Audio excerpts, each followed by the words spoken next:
Halo para pendidik sekalian, pada kesempatan kali ini kita akan menjawab pertanyaan yang sangat sering keluar di dunia pendidikan. Pertanyaan yang sangat basic, bagaimana sebuah pendidikan itu dapat dievaluasi?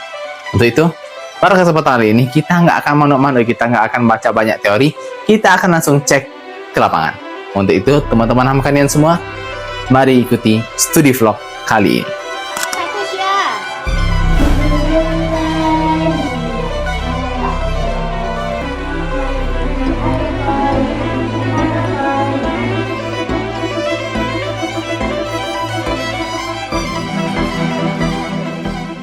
Seperti yang teman-teman tahu, ketika kita membaca evaluasi pendidikan, kita akan membaca 3 ranah.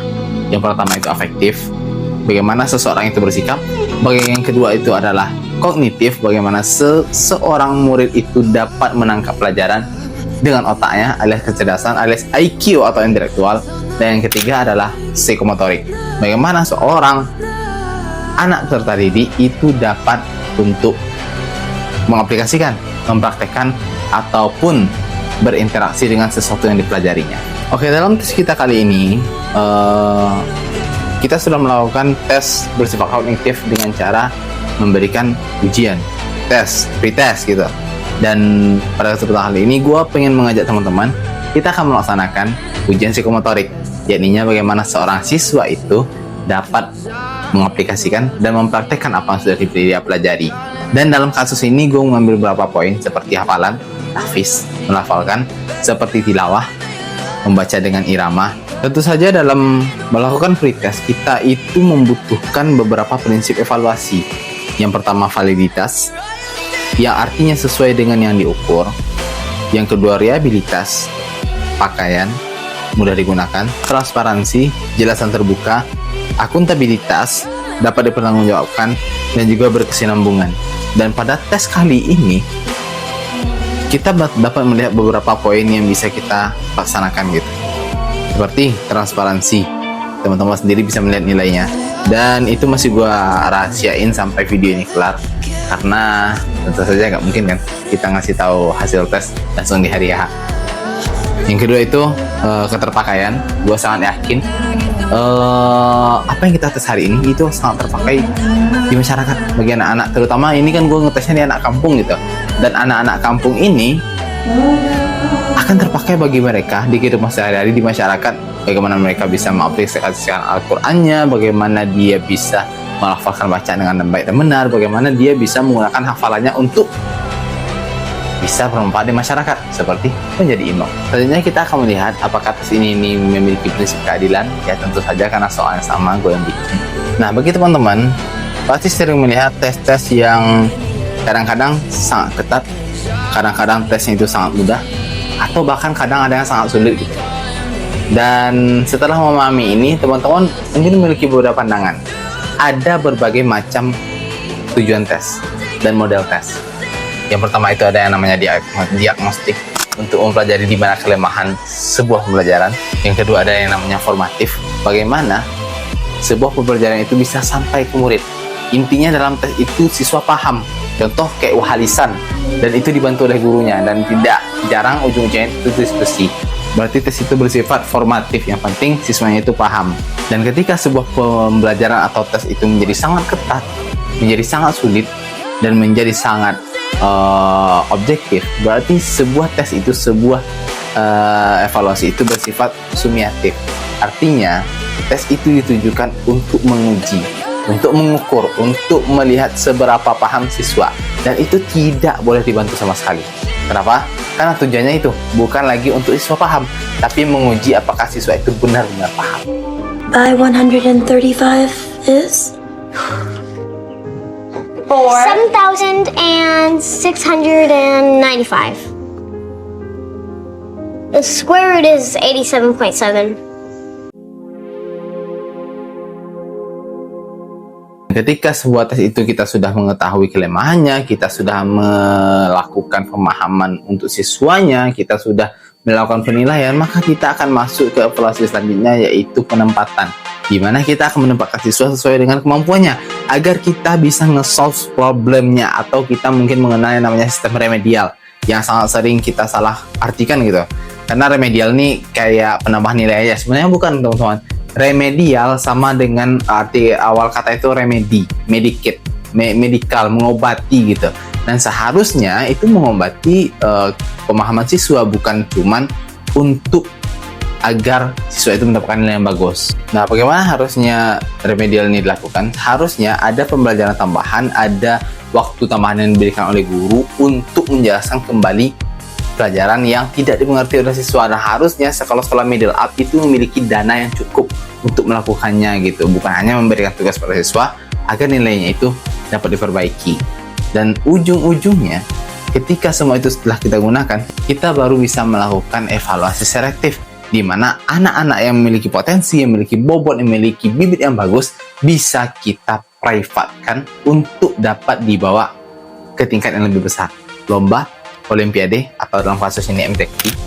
Nah, dari sini muncul pertanyaan nih, kenapa tidak semua siswa itu bisa dibawa lomba? Kenapa tidak semua itu bisa dibawa olimpiade? Kenapa tidak semua siswa itu bisa dibawa ke pembelajaran intensif?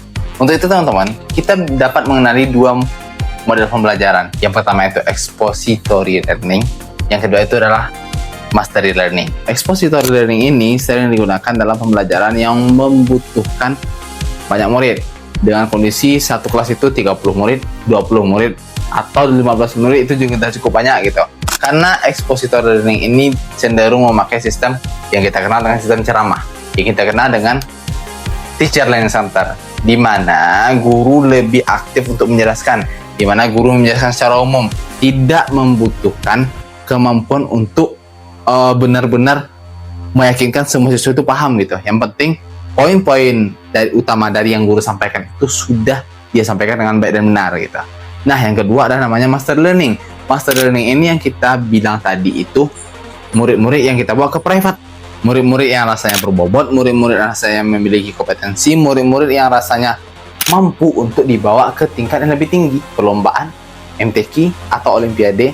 Disitulah mastery learning ini dijalankan, di mana setiap siswa yang kita bawa ke sistem mastery learning ini harus paham 100% apa yang kita jelaskan, dan itu membutuhkan skill yang jauh lebih dalam daripada expository learning tadi.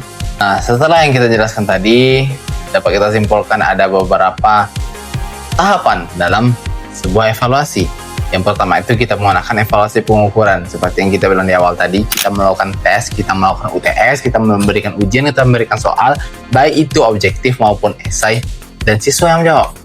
Nah, nilai tadi diakumulasikan, dirata-ratakan, mendapatkan sebuah indeks rata-rata gitu, sepaham apa sebuah kelas terhadap materi yang kita berikan.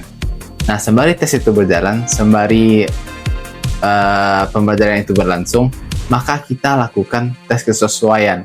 Apakah model yang kita gunakan, apakah metode yang digunakan itu sesuai dengan siswa. Dapat kita lihat apakah pembelajaran itu aktif dan efektif. Ketika pembelajaran itu aktif, pembelajaran itu tidak hanya searah, bahkan bisa dua arah, dan itu efektif, bisa membuat siswa itu paham, maka sesuai atau tidaknya kita bisa menentukan di sana.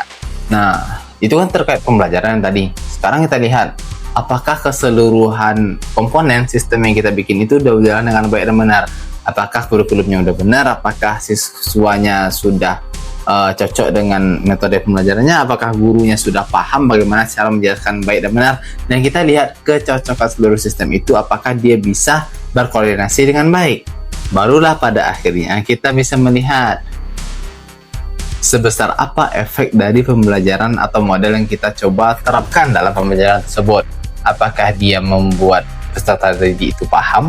Apakah dia membuat peserta didik itu lebih antusias dalam belajarnya? Atau the next levelnya, apakah model yang kita gunakan itu bisa bermanfaat bagi peserta didik dan juga lingkungan sekitar pendidikan tersebut?